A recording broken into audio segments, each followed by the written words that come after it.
Okay, and welcome back to the Veterans Beyond the Wire podcast. I am Tim Keller. Along with me is the co-host, Matthew Disher. And this week we have a fantastic guest. His name is Bart Cole, a United States Marine Corps veteran who has been awarded the Bronze Star, and we will bring him on here in a minute. But today marks the 19th anniversary of the attacks of September 11th, 2001. A day that anyone that was a certain age will never forget. I know that Matt, myself, Bart also at this time, we're all serving in the Marine Corps. This is also a day that spurred countless others to join the military. But the military has Veterans Day. It has Memorial Day. In my opinion, I think September 11th and Patriots Day is a day we think about the first responders. So on this day, 19 years ago, at 8:46 a.m., American Airlines Flight 11 struck the North Tower in New York City. At 9:03 a.m., United Airlines Flight 175 struck the South Tower in New York City. 9:37 a.m., American Airlines Flight 77 strikes the Pentagon building just outside Washington, D.C. 9:55 a.m., the South Tower collapses. 10:03 a.m., United Airlines Flight 93 crashed in Shanksville, Pennsylvania. And then finally, at 10:28 a.m., the North Tower of the World Trade Center collapsed. This is a day that thousands of individuals were arriving to their jobs at these places, the Pentagon, the World Trade Center. This is the day that people boarded flights, traveling to go on vacation, to go visit family, to 1,000 other countless things. And their lives changed forever, and some lives ended.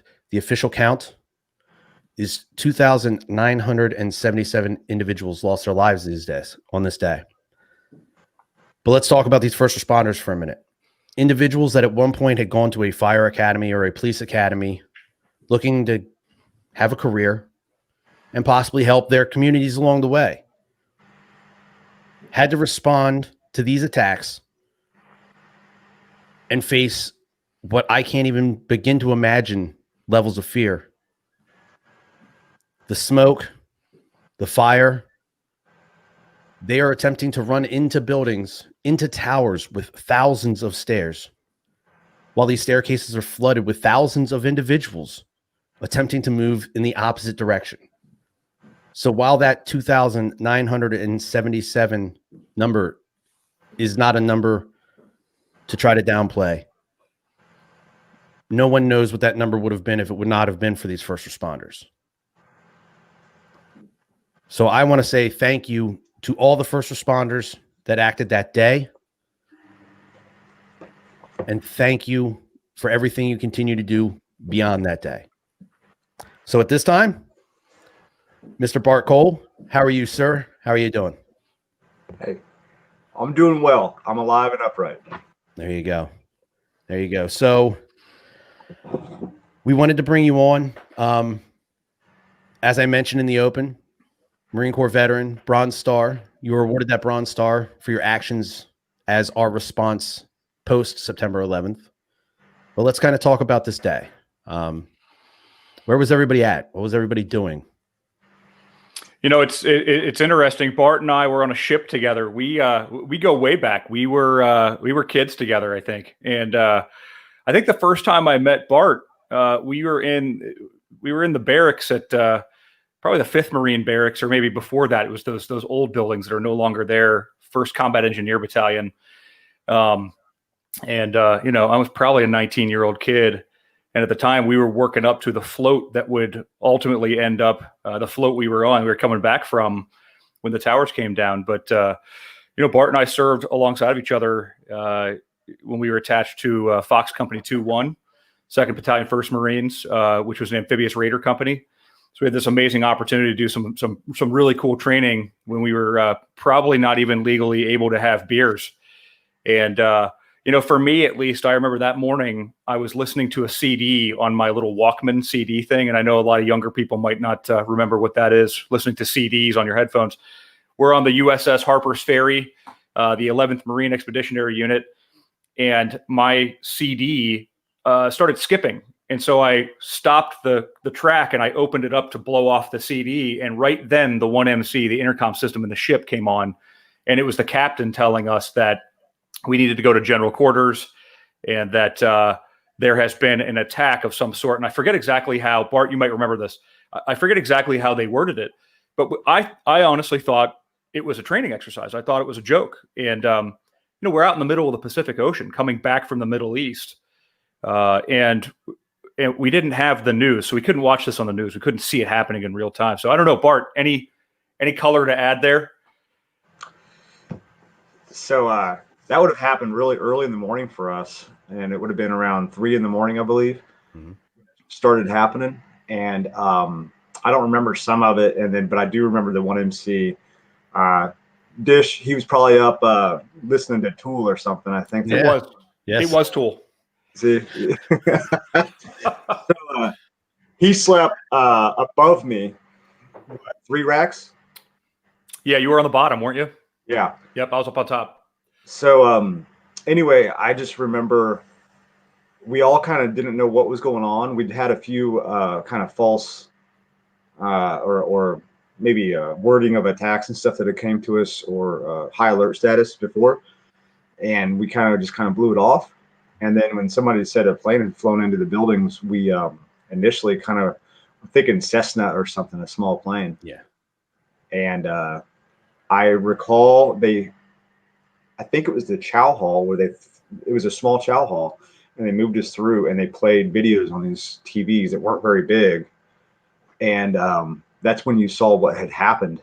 And it was shocking because you couldn't really see it. And then they, we were allowed to call home, and I think we could send an email, but we had to do it fast because they shut down and the whole ship went dark. And we had already turned around and we were heading east towards home, and we actually turned around and headed west past Hawaii, and we could pick up radio, regular radio signals. And I remember all the guys, there's certain areas on ship where you can smoke, and at that time everybody was sitting around in the well deck smoking and listening to somebody's boombox. That's something else that I don't know if some of the younger guys are going to remember, but we're listening. Right. And everybody's trying to be really quiet, and everybody's smoking, Navy, Marines. And I remember after that, we went out and we picked up some Tiger Cruise guys. So it was some brothers and fathers in Hawaii, and we picked them up. We're going to take them back to California with us. Kind of, I don't even know if they do that anymore, but it was pretty cool. I thought it was neat. And remember his brother and his father were with us. Mm-hmm. So one of our Marines in our squad was with us. His family was, and I went out to the railing, and I remember seeing his father kind of just looking super sad, and turned and looked around when I got next to him, and he just had tears going down his face. And it kind of put everything together because Ian's father had been a Navy corpsman in Vietnam, attached to the Marines. And out of all the people on that ship, probably he understood the depth and gravity of what was about to happen, I think. Right. Absolutely. Absolutely. So that sticks in my heart forever. Yeah. I know personally, I was also in Pendleton at the time. Was working up to go to Operation Bright Star. Mm-hmm. In Egypt. Yep. We were slated to leave. I want to say November, late October, sometime like that. But we showed up for PT that morning, and they essentially told us, like, hey, we understand not everybody in the barracks has cable, because you don't have a lot of money when you're in the Marine Corps back in these days, and people found other things to spend their money on other than cable TV. But they said, go back to the barracks, find a room that has cable, and essentially just turn the TV on. I mean, it was on every station everywhere, but just find yourself an NBC, CBS. So a bunch of us piled into these rooms. We turned the TVs on. And I remember walking in the room, the TV's already on, And maybe 45 seconds later, the second plane hit the second tower. And at the time, I remember nobody having any sort of answers. These people on these nationally televised morning news stations who give you, some serious news. They try to keep things upbeat, lighthearted.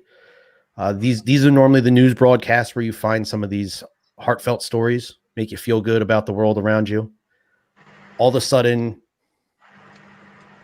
we're guessing, saying we think it could be this, we think it could be that. This is what we're hearing. And they were just trying to bring us the news at a pace that had never been done before, with almost no information for them and everybody with the same questions. I remember in my time in the service, it's the first time that I felt real fear. Like I for about 20, 30 minutes, I was scared. I thought, this is it. This is going to kick it off. After those 20 to 30 minutes passed, and looking around the room and realizing everybody else kind of felt the same way, and we all kind of looked at each other, and I think collectively we all decided, all right, somebody did it. We're going to figure out who it was, and now it's time to go to work. This is exactly why we're here. All right, you wanted to come knocking on the door. You're not going to like who answers. Right. Let's go. That was the first time. I was probably in it about 2.5 years at this point. That was the first time that I remember thinking, this could be the reason I'm gonna end up, in a casket somewhere. But obviously, that didn't happen. Something interesting in Bart, you probably remember some of this, but it is my recollection that when we were out on our float just prior to 9/11, and this was, bear in mind, this is after the USS Cole bombing that occurred, where that speedboat ran, a boat full of explosives into the side of a U.S. ship. We were getting harassed, what felt like on a daily basis when we were out at sea, and getting harassed in our respective training areas. And in fact, we canceled a training operation in Jordan on our way in because there was some sort of, I don't know if you remember the circumstances, some sort of uncovering of a potential attack on us or something like that. So the intel wire was hot at that point. Something was happening. Something was going on. They just didn't know where and when. And then boom, World Trade Center, Pentagon get hit on 9/11/2001. And I think some of us were kind of like, in shock for a second. But then after that, we were like, oh, it all makes sense. All of these things that were happening, they were all decoys. They were all, let's do it somewhere else and make them think it's going to happen somewhere else. And I don't know if that became the standard for that part of the world, just harass the American troops that are passing through. But I don't know, Bart, do you have any recollection of those things that were happening? Do you remember that as I do? 100%. Talking about the USS Cole bombing in Yemen that had happened before us, just immediately before us. We're on high alert through the Straits of Hormuz. And then we ended up having, we went into Jordan that Matt's talking about, and we actually unloaded the whole ship with all of our training. We're going to be out for a few weeks with all of our training gear, ammunition, and we'd taken off all of our ship's gear, and the Navy had even left. They came back, and we turned around, literally did a U-turn on this big highway, like an interstate, with everybody, the whole battalion landing team. And we went back and loaded every single piece of gear within 24 hours. Mm-hmm. I guess we didn't unload in 24 hours. We loaded everything up, and we had snipers up in towers. We had divers checking the ships, and we had LAVs that had loaded onto the hovercraft, the LCACs, and were loaded up, and then we zipped out of there. And it was unheard of, I guess, at that time. Yeah. And then we got debriefed later on. You remember the man with the goatee that debriefed us down in the hold of the ship? Yeah. This guy ends up being CIA, and he's talking about all this chatter that had been going on about large craters that they'd found out in the desert, and they chatter about something about car bomb attacks. And at the time, our security element literally consisted of each person on the bus or whatever vehicle you were in. They weren't necessarily armed with rounds. They didn't have ammunition. we had like, remember the safety guy would have like 10 rounds in a magazine. They're all like bent up bullets, and that's what it consisted of at the time. Yeah. It was stupid too, but things changed rapidly after that. Oh, it was, yeah, I remember we got on those buses and we had to do that quick U-turn in Jordan, and they're like, "Hey, everybody, put on your flax and Kevlars. I put on your body armor." For anybody listening, we had to put on our body armor, and suddenly, I think half of us were kind of like, "Okay, we're sleeping on the floor of the bus. What Marines do? We just fall asleep wherever we're sitting for more than 5 minutes," and so we didn't take it seriously. But then I recall looking out that window, and I'm thinking to myself, like, it was very limited information. I'm looking out the window of the bus while we're driving down the highway back to the ships, and we had a security element with some of the Jordanian police were alongside of us, and I'm like, man, there's this huge convoy of U.S. troops rolling down this highway in Jordan in the middle of nowhere, and any of these minivans or station wagons that are rolling past us could be, the eventuality of it is anybody who served in Iraq, especially.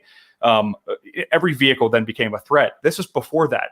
So it was, I imagine, even being frightened at that moment prior to 9/11, leading up to what happens, a few years later. It was such a strange time, such a very strange time. And everything made sense after that. And then of course we lead into the events thereafter, a conflict in Afghanistan, and then a couple of years later, a conflict in Iraq. Mm-hmm. So, and since that day, we've continued these conflicts. But again, that's another couple thousand individuals that have lost their lives in those conflicts from these attacks. So Bart, you want to tell us a little bit about your post 9/11 service? Yeah, sure.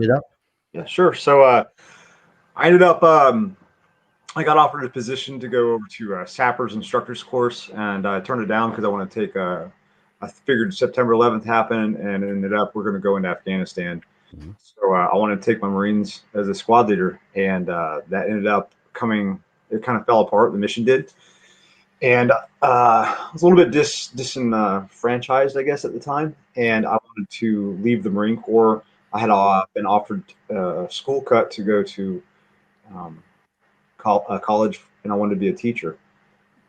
So I took the 3-month school cut and 60 days leave, and I ended up leaving the Marine Corps. It was a great experience. I had a lot of good times in the Marine Corps.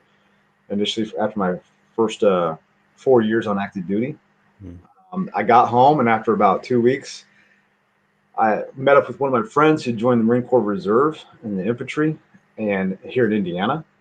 So I ended up joining up with him, and I didn't want him to kind of be alone, I guess. I signed him up, so kind of owed him a couple of years. You felt responsible to him a little bit. Right. He's my best friend. So it was John Hodgen, helped me off the bus when I was 5 years old, So anyway, we ended up doing that deal, and I was going to school. And then I watched 2-1 Fox Company do the invasion there in 2003. My reserve unit, they shut us down going through Turkey. And so I felt like I'd kind of missed out on my wars, because at the time you had Grenada, Panama, the first Gulf War, and all this stuff's happened. Operation Praying Mantis before that, all this stuff happens, and it's only little blips on the radar. Mm-hmm. So I'm thinking I missed out, and watching my own buddies, guys that I knew well. I saw Moots, Lerma, Doc Llewellyn, they're on TV, and I'm sitting on a couch, getting home from a bar, hanging out with my friends, drinking beer, and I'm just like, wow, I'm watching this on TV, and it was crazy for me. So I'm going to school, and then I ended up getting we had a Christmas break in 2003, and I ended up getting called up on Christmas Eve 2003, and I was told to tell my men, I was a squad leader in the infantry, and I was told to tell my men that we were activating to go to Iraq. And we were to report into the drill center by January 5, 2004. So I did, and I pulled my Marines together. It was some harsh times. Christmas Eve is a really hard time to notify people. Yeah. I'm still dealing with it, like at the time. I got people cussing me out thinking it's a drunken joke or something. I don't know. So we ended up going into Iraq in 2004, and I got stationed at Abu Ghraib prison. And I was there with Charlie Company 1-5. Great group of dudes. They came in straight from Okinawa, and we were the 2 Marine companies that were there. And we had the perimeter defense of the area, and then we ended up having like quick reaction force missions, some convoy security missions, and training the ICDC, the Iraqi Civilian Defense Corps, or Civil Defense Corps. I don't know what it meant. They changed the Iraqi National Guard type stuff many times. And then it was some crazy times. And then we found out that after we'd been there for a little while, that the Abu Ghraib prison scandal broke, where the Army, because the Army ran the prison, and they had actually had the initial defense of the place. And they knew that it was going to get hit hard, probably with a bunch of attacks and whatnot, because of this scandal that came out about the abuse of the prisoners. So the military intelligence and the Army MPs, and I think we had like a long-range surveillance National Guard unit from Michigan. They were based out of there. They were running the prison system, and they had some medical stuff that was in there also, like a cash site, like MASH, the TV show, but they changed it to cash, and that's what was going on in there. So anyway, we were based out of there, and then things got really crazy in the spring. We went into Iraq, and we were like, hey, they're telling us to grow mustaches, and we're going to wear our soft boonie covers, and we brought our green camis also to switch into when things were going to change into more of a peaceful mode, you know. So I never wore my green camis while I was there. Things got sideways late March, early April. And when word broke about the prison stuff, we were attacked on the daily, and siege more of anything else. And then we got our supply lines cut. Fallujah kicked off throughout April. It was some rough times. Continued to fight through there. We went into a lull over the summer, and then things started back up in the fall. And then we ended up 3-1 Lima Company came in, and they took over for 1-5. We worked with them a little bit, and then we left, and 210, I forget which battery, they showed up, and then shortly after that, they got hit really hard with a large attack on the prison, multiple VBIDs, vehicle-borne improvised devices, and rocket-propelled grenades. But they did a really great job fighting that off, and Lima Company is forever going to be in Marine Corps history with their time in Fallujah and the fall assault on that city. 2004, I got back home, and I was still kind of in shock. I think I was taking a little bit of time off, and I got told that there was a job at the nearby city in Frankfurt, and for the waterworks. And I'm like, well, all right, I need a job. I don't want to go back to school now, you know. I'm not be a teacher anymore. So I go to get a waterworks job. I take an interview, and I told the superintendent that I don't know anything about water except how to drink it and how to shower in it. But, you know, I was dressed for the part, clean clothes. I just had khakis and a polo on, and the guy that showed up after me had frayed jeans, and you know, he had a big dip in and a goatee down to his chest. So I was like, man, I don't know if I'm going to get this job, but I got the gig, and it was a great experience for me. I learned a lot, and I grew up on a farm, so it was easy working with my hands and stuff. And I learned some stuff about some people that I wanted to be around and emulate, just like in the Marine Corps, you know. And I ended up learning a lot about people I don't want to be around too. And I got a call from my commanding officer. He was an I&I guy, Major Randy Hoffman. He's a great man, and he ended up telling me, "Listen, we got a hard mission coming. We're going to have to augment members of our company, Kilo Company 324, to Charlie Company 124 out of Michigan. And I want you and a couple of these other guys to be leaders with these men and take them, because he was sent a platoon reinforced worth of us." I agreed to it, and in 2006 started training at Camp Pendleton. It It was a lot of training. It was the best training I've had since probably like some of our special operations training, group training, and our sapper school and some of that stuff. It far exceeded a lot of my training in 04. And we got the mission, Charlie Company. We ended up going into Fallujah, the city, not the camp. It's a lot different for those of you out there that might not know any better. It's about 5 miles away. We lived in the middle of the city.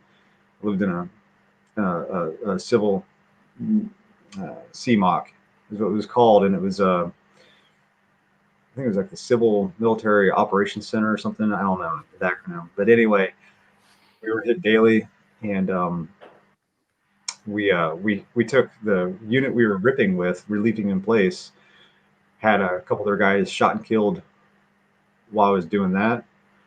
2 weeks into it, I lost my best friend and another man that I was very close with. It was really a rough go, and then we ended up fighting throughout the city, and we were the only company that stayed in there the whole time. Other units were just passing through the other companies, and I ended up losing in the battalion. We lost 22 dead, 241. I think it was 241 or 231 wounded, and I had 41 amputees. And it wasn't because the unit was messed up. It was actually out of my active duty and reserve time, that had been the best unit that I'd been with. And we were made up of a lot of prior service active duty guys. And we had active duty guys that were with us. My platoon commander was actually from Fox 2-1. He'd been a prior enlisted man with, I forget what company, but with 1-5. My XO was from Alpha 1-5. I had good men with me, even from the East Coast. One of the guys was from 2-8. So it was good to go there and have that experience level going into that fight. It was a hard fight, still dealing with some of that today. And then I ended up getting out of there. I became a police officer in the civilian side of things. Trained up for that, and then I got told that I picked up staff sergeant. I got told that we were going to go on another tour to Iraq. So in 2009, I go back to Iraq, and I'm on the Syrian and Jordanian borders, out in the wastelands, pretty much. And it was pretty cool, though. I got my own little, as a platoon sergeant, I got my own little spot to run my guys out of, and we had a little Fort Apache, and I had a reinforced platoon. I had a new lieutenant. He was from 2-2. Jason Hibler ended up going over to Force Recon. I believe he's with MARSOC now. And great guy. He would put himself in the MRAPs, and he would be like, "Hey, I'm going to be in here for a while. I got to practice my singing." He would sing there his Dave Matthews Band songs. He didn't know the guys to hear him. For karaoke night or something? Or? Right? He was a great dude. Okay. But he ends up doing that number, and had a bunch of good dudes with me. Some of the guys were prior to my other deployments. Mm-hmm. And we got word that mission, we were the last infantry unit at the time to be there in Iraq. So we got word that they needed people in Afghanistan. And I ended up in 2010 going to Afghanistan straight from Iraq after I'd been there for, I think, 3-4 months. I went over to Afghanistan, and I initially started off training Afghan National Police, and then was pulled and sent over to the Afghan National Army, to the 215th Corps, and trained up as a military training team, trained up the Afghan National Army. And we sent people into Marja, into that fight in 2010, and got a lot of good work with my NATO allies. I did most of my work was with the Brits throughout the Green Zone during that transition period. Made good friends with the Coldstream Guards. Came back home, ended up going over to the UK, doing some training at Aldershot, and in Wales at the Brecon Beacons with the Brits, and came back home and decided to transition out of the Marine Corps. I still kind of think about that, like what my reasoning was. Active duty is different from the reserves. Selected for gunnery sergeant, and I just reserves ticks up. It's a lot more than just 1 weekend out of the year, or a month, and 2 weeks out of the summer. This global war on terror, it was taking me quite a bit of time out of my every day of my life. So I ended up leaving that, started working back at the police department, and worked undercover for a couple of years, doing counter narcotics work mainly.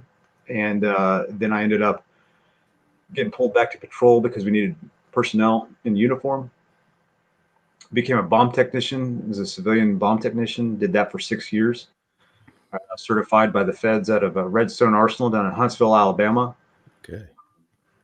Great experiences with that. I could go into these interviews and be like, well, I've been working on this stuff since I was 19 years old.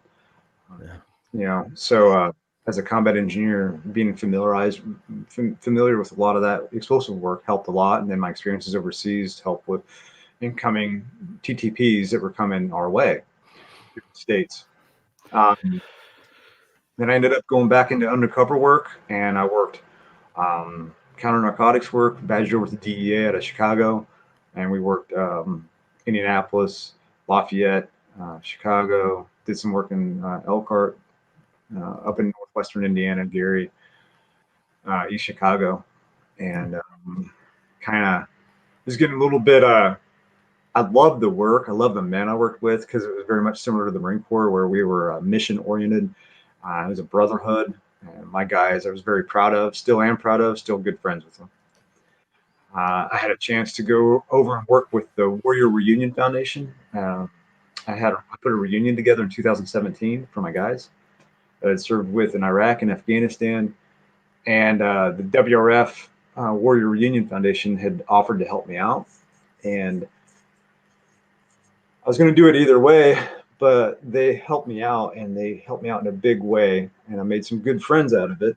And ended up, I was able to use time to volunteer with them, and it helped to bleed off some of the stress and just dealing with poisonous people on the kind of the bad guy side in law enforcement, and specifically the narcotics, prostitution, people, murders, serious violent sex offenders.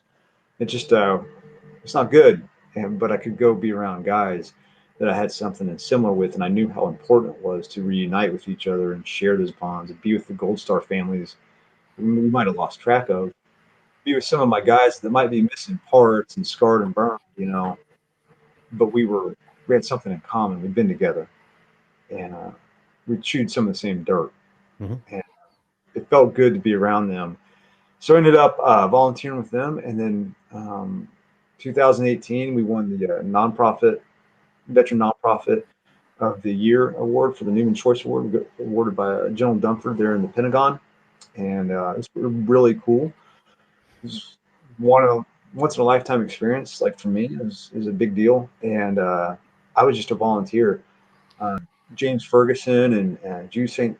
Cyr had been with the Artillery Unit 312 at Kajaki Dam, and they've been turned into Provisional Infantry, and they're the ones that started the WRF and then extended the handshake to me to come on board. So while we were there, they'd offered me a job, and I kept turning them down because I was, hooking and jabbing still, doing my stuff at the task force. Mm-hmm. And then I decided that, life, sometimes you have to take chances, and I would rather know that I had tried again at something.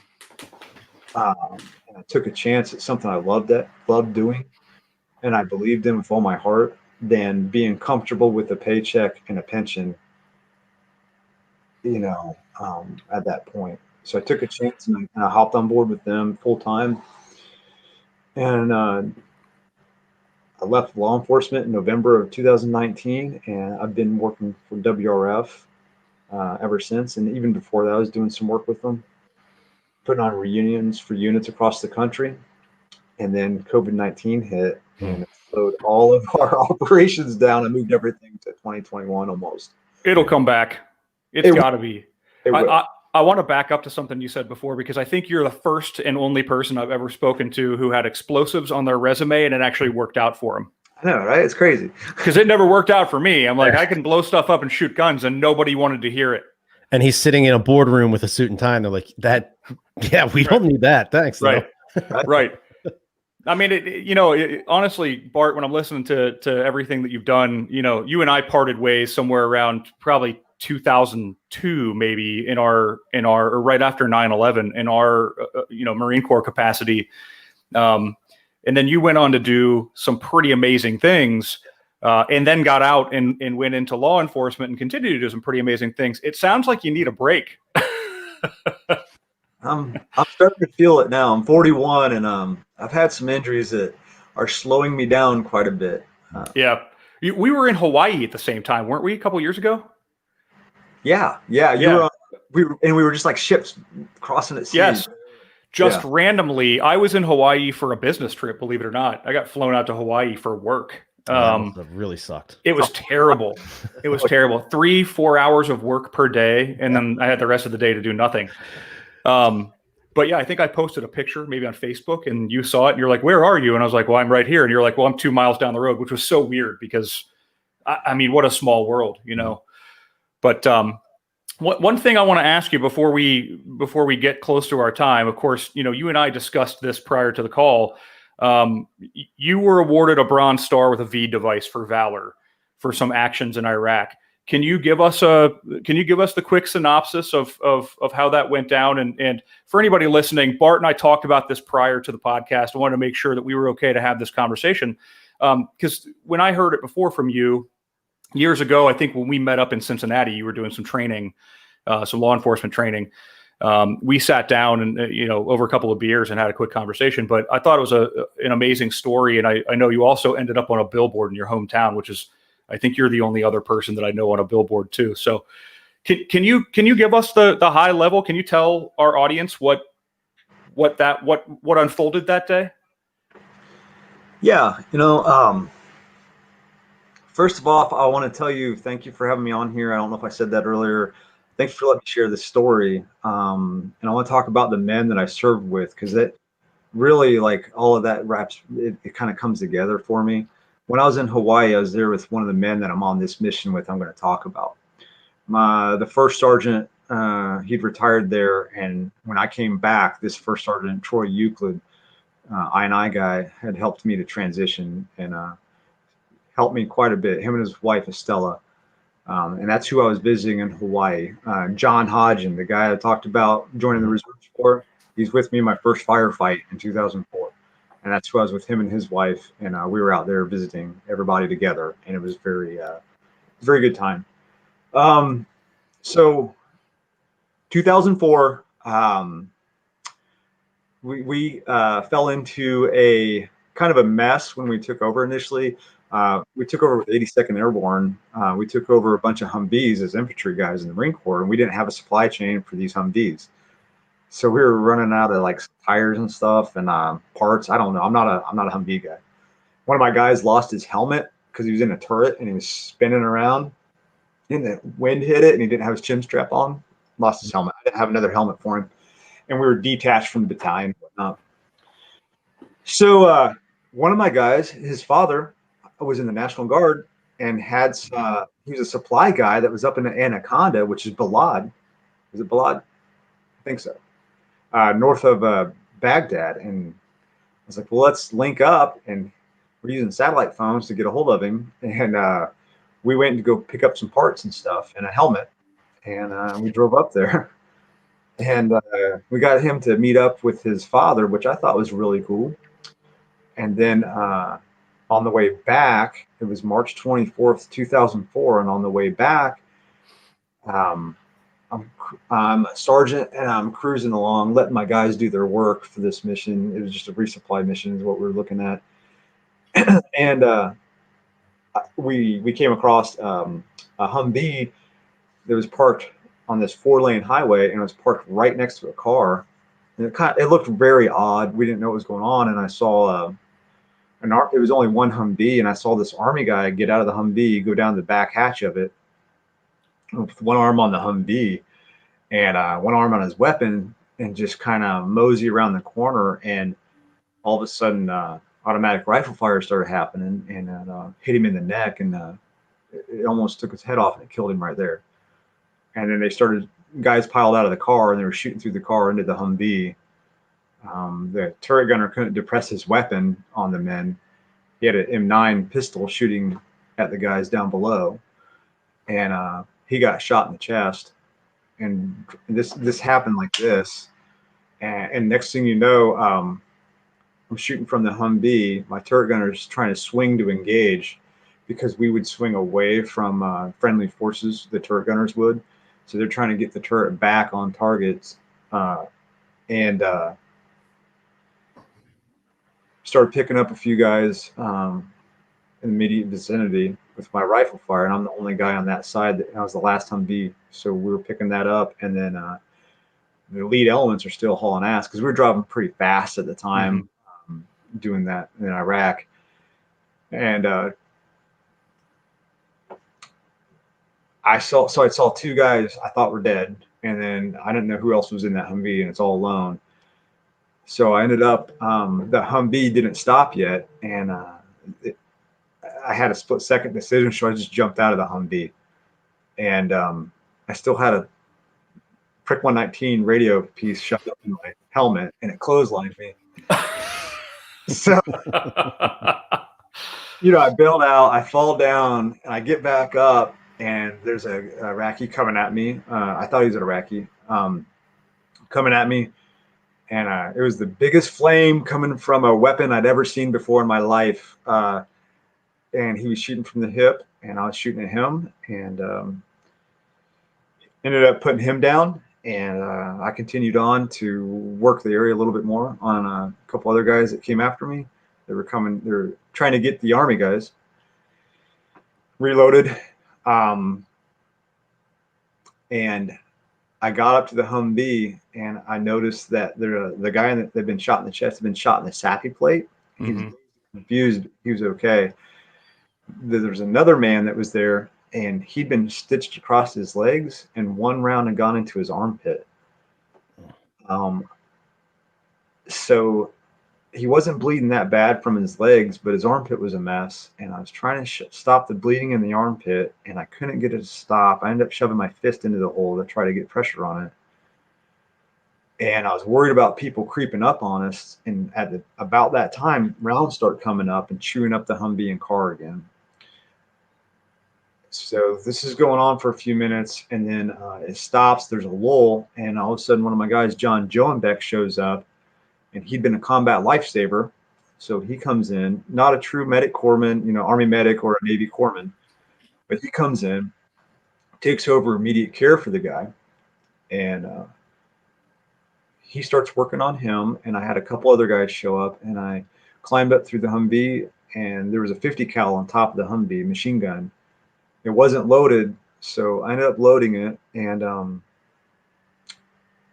there's two machine guns, and one's to my left and one's to my right flank, and there's a couple, maybe a few guys that were on this ditch in front of me, and I could see up what was going on. The guys on the ground level couldn't, because it was a big, they had palm fronds, I believe, that were stacked like a fence, and so we couldn't see over it. But up on top of the Humvee, I could. Well, they could see me too. So these two machine guns are shooting at me. So I worked the one on the left with the 50 cal, and I knocked it out, and the guy's there. And then I knew I wouldn't be able to pick up the guys along the ditch very well, but I worked it to keep their heads down as I traversed the turret. And man, something blew up right in front of me, and it was I ducked down in the turret, and I come back up, and I'd hit a metal light post or signpost or something that was right in front of the barrel. It scared the Jesus out of me. And I'm working this other machine gun, and I'm trying to figure out why my tracers are off, and I can't figure out why they look so weird. There was the tracers coming back at me. Oh, jeez. Mine doesn't, you know what I mean? And that you could hear it. It sounds like gravel getting thrown against the vehicle, and it's chewing us up. And the 50 cal goes dry, and I can't find ammunition. Well, these had been MPs. These guys come to find out were MPs, and they'd use a chain and a lock to lock their back hatch, and that's where the extra ammunition was. And I didn't have no. ammunition. So my guys couldn't get to this stuff. And they were getting shot at trying to shoot at the lock. We didn't have shotguns at the time either. So I climbed down and pulled a machine gun off of that wounded guy. He had a parasol. I'd never seen one before. It was an M249 with a shorty barrel and shorty stock on it, collapsible stock.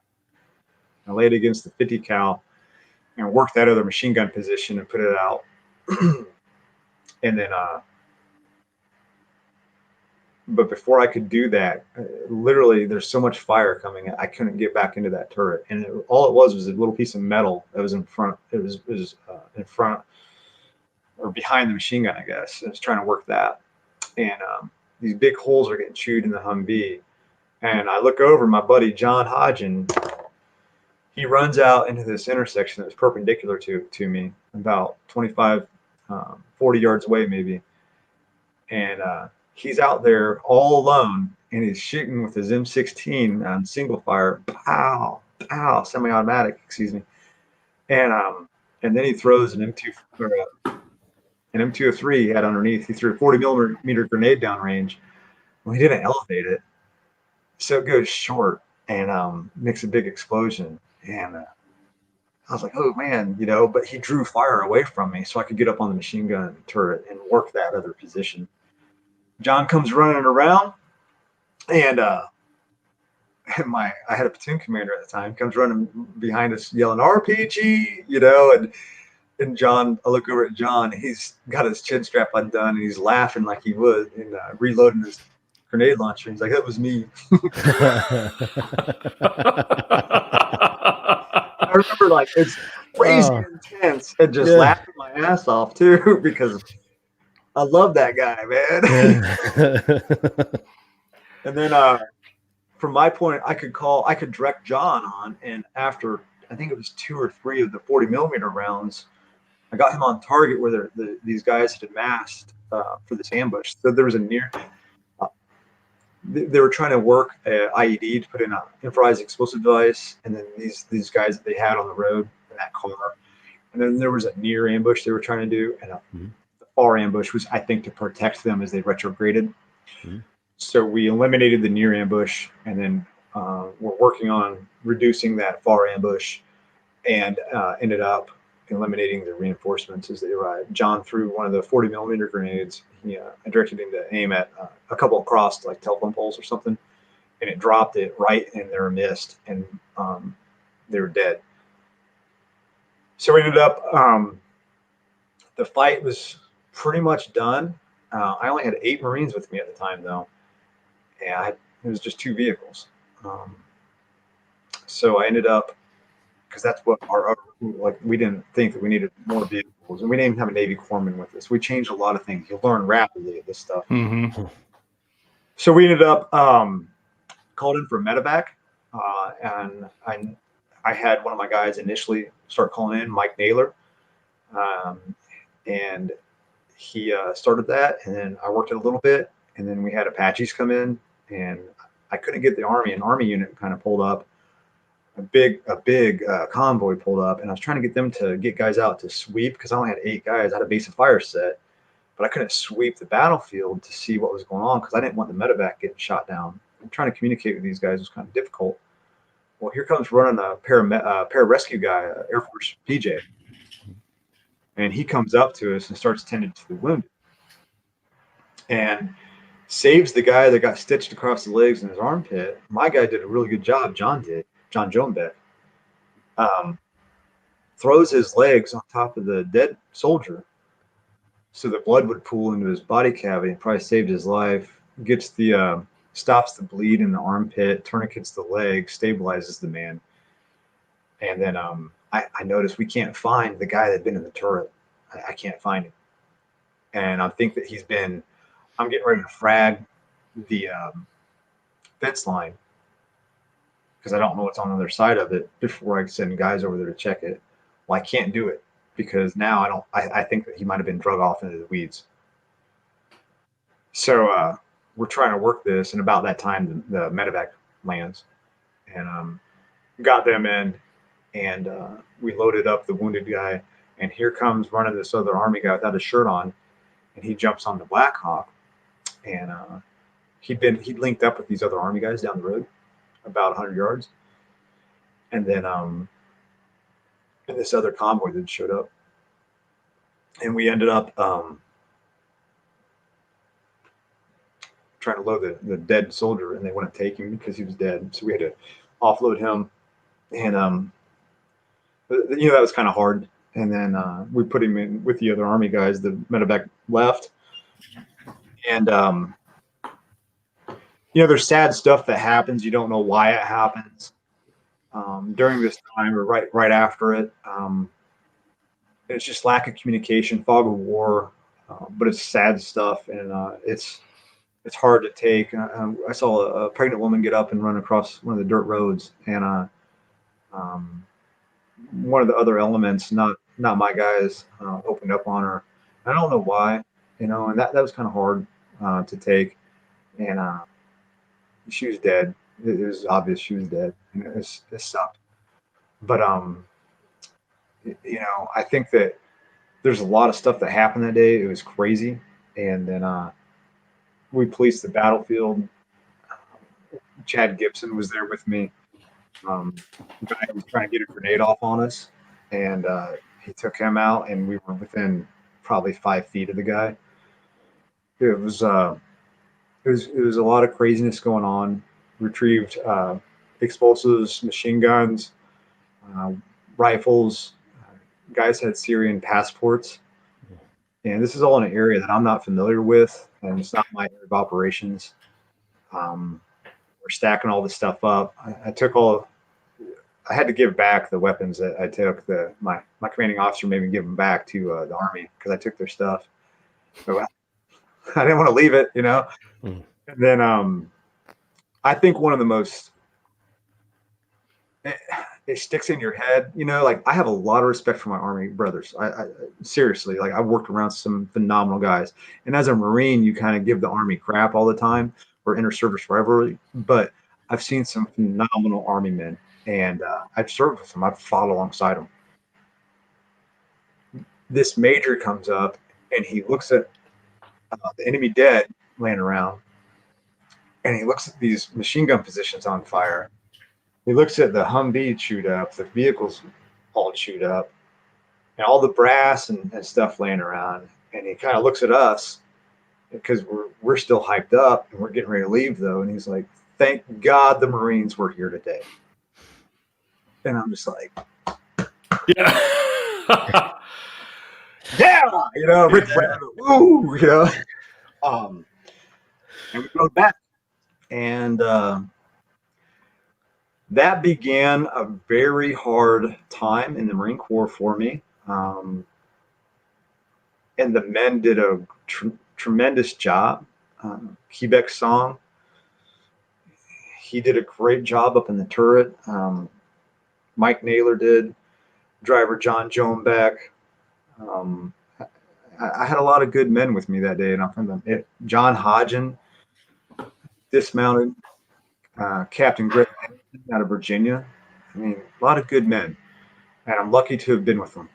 I never really thought that, like, award-wise, I'd ever get something like that. And the thing is I saw Marines do stuff like that. It's just you're doing your job. Mm-hmm. And you're just out there. You want to get in a fight, and I think that a lot of other people would have done something. Maybe not the same thing, but something similar. And they probably could have done it better. And it just happened to be that I was there, and you just got to do something sometimes, Well, I know it's not easy to share. I know that some of these stories probably aren't easy to recall. I do appreciate you going through this and talking to us about it. And I think that probably anybody listening would agree. And I share this sentiment that it's heroics. You guys are heroes in my mind. I've always thought so. Of course, I thought you were a hero before any of this, back when I was just a young devil dog coming in, not knowing, how to tie my boots, and you guys were showing me the way. But I mean, honestly, I'm proud to know people like you.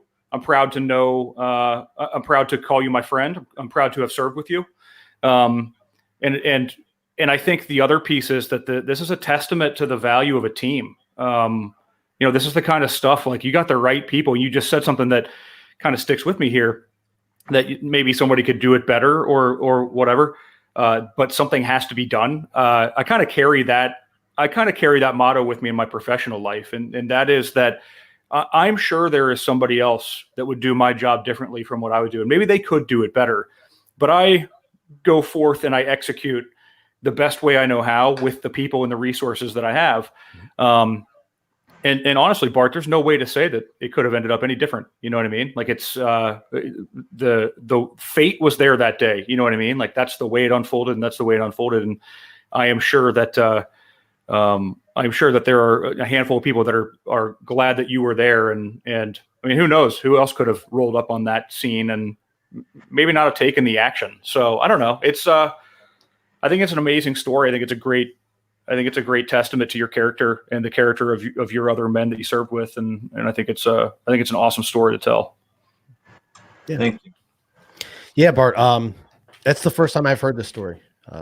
Matt said earlier, years back, he got to kind of hear this a little bit, but that is an absolute amazing story. And the fact that you still remember all these guys that were there with you, and that you're giving them the credit too. I'm a big sports guy. Any big team captain or anything, they might get the praise. They might get that post-game interview, kind of like what you're getting right now. But the good ones always give the credit to the teammates, to the ones that help, because if it wasn't for, those other people, your buddy that ran down 25, 40 yards away and was drawing fire in his direction to allow you the opportunity to swing your turret around to get fixated on that second machine gun, without somebody willing to do that and take that chance and risk their life. God only knows if you would have ever had the opportunity to get that turret swung around properly. So, I think that's awesome that you have that wherewithal and the ability to not just try to soak the credit up and give the credit to others involved. And I want to thank you very much for sharing the story. Thank you very much for coming on the podcast. And my last thought for a September 11th podcast is I wanted to talk about the weeks and months that followed. I think it's terrible that a tragedy like a September 11th had to happen for America to really come together. We saw people, communities, both sides of the political spectrum coming together for the first time in a long time and truly working together, with just blind love and compassion and care for one another. And obviously we all know what's going on in the world today in this country. And hopefully it doesn't take another September 11th for things to get back to that way. Because I think that if we could find a way to live as a country more along those lines, it'd be amazing for everybody. So there was a famous picture that came out right there after 9/11, but it was the firefighter sitting down, sweaty, beaten, dirty, handing the flag off to the U.S. serviceman. And it said, he said, "I'll take it from here." And I remember that one, how everything sort of evolved into, George Bush said it that day, "I hear you, America hears you, and soon the people that knock these towers down will hear you too." America rose their fists in the air and said, "Let's go do it." Bart, you were going to say something? Yeah, I just wanted to show you something. So Dish, I don't even know if you know this about me. This is the flag that I carried in my pack when we were overseas. And I carried this flag with me through three to Iraq and one to Afghanistan eventually. But I remember when we first came back and you couldn't find flags. Mm-hmm. Bottom up, and we got back a few weeks later, or a couple weeks, I can't remember, a few days later, something like that. Yeah, a few days. Yeah. And ended up just a feeling of love and compassion for your fellow man. And I'm not a born patriot. Some of these things you learn, and I'm very proud of our country and proud of how we love each other. And I really hope that we come back to that, because I think we owe it to our future generations to show love and compassion, and hard work pays off. And we need to take care of each other, because all this evil that's out there right now, there's nothing good that'll ever come of it.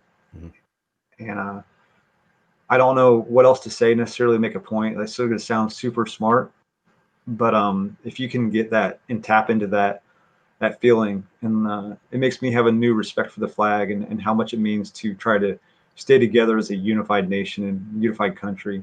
Mm-hmm. Love on your family. Listen to some Alan Jackson songs. I don't know. He's got a 9/11 song. Live in the moment, you know? Right. So Bart, just wanted to give you a moment here. You said most of your reunions that you've been working on have gotten pushed back, but do you want to talk about a little bit of the what you do now and that organization, and we'll get out of here. 100%. Hey, thank you for giving me that chance. No problem at all. I'm with Warrior Reunion Foundation. Warrior Reunion Foundation. And you can look us up online. We're on Facebook. And we provide reunions for units that served in combat together. You don't have to be an infantry guy. You don't have to be in the Marine Corps. We do this for anybody that served in combat together. We've done one for 1st Medical Battalion, where we pulled in motor transport guys and gals that were, we had Navy corpsmen that were with them. And we do this around the country, and we try to reunite each other, and to reforge those bonds, because sometimes one of the most harsh things you can do to somebody is to ostracize them or push them off. And we need to build our tribes back up, and we're trying to prevent, veteran isolation, because it's deadly. Mm-hmm. And we really want to reunite units and the Gold Star families and build that family unit back again. And we try to jumpstart that so they can start doing this on their own. These units can do it on their own in the future. We will support them in the future, is what our plans are. We've had a lot of really good luck with the Gary Sinise Foundation. I got talked to Chris Peranto with 14th Hour. He's helped us, and we've had a lot of really good people help us along the way, and we're going to try to continue to do that. We've had reunions along the West Coast, East Coast, Texas, Indiana, Michigan, you name it, and we're going to continue to do this. We've got momentum going into 2021 that we're not going to let up on. Right now, I'm doing small unit meals for units that we've had to push off. So we're asking them to get together, and we'll pay for just one night of meal and drinks. Get together the people you can get together, and just reunite together in a little way. We're going to get you later on, you know what I'm saying? If you're in our pipeline. Reunions, we're doing Zoom calls. We did one with the Charlie Company, 2nd of the 508th. And they had 39 guys call in from across the country. Oh, wow. And also we had a Gold Star family member call in from Mexico, and we had Europe and even Afghanistan guys call in. That's awesome. That's awesome. And you mentioned there are bonds that are made while serving that it's indescribable, the bonds you get with some of these people. And then especially like you're doing these for units that were in combat together. So those bonds are just stronger than steel. So, having these guys that got out and thought, man, I'll never see some of these guys again in my life, having these opportunities gets to take them back to a time they really felt alive, So for anybody watching, you can see the link is there, warriorreunionfoundation.org. Anybody who's listening, it's www.warriorreunionfoundation.org. Absolutely amazing. So Bart, once again, thank you so much for coming on, sharing your stories with us. Absolutely amazing. Thank you so much for your service in the military, as a police officer, and now with the Warrior Reunion Foundation. You're doing amazing work. Nothing but the best of luck going forward. And we hope to hear from you again soon. So for everybody here at Veteran Beyond the Wire podcast, thank you so much for checking us out, and we'll talk to you next time. Thank you, gentlemen. See you guys. See you, Bart.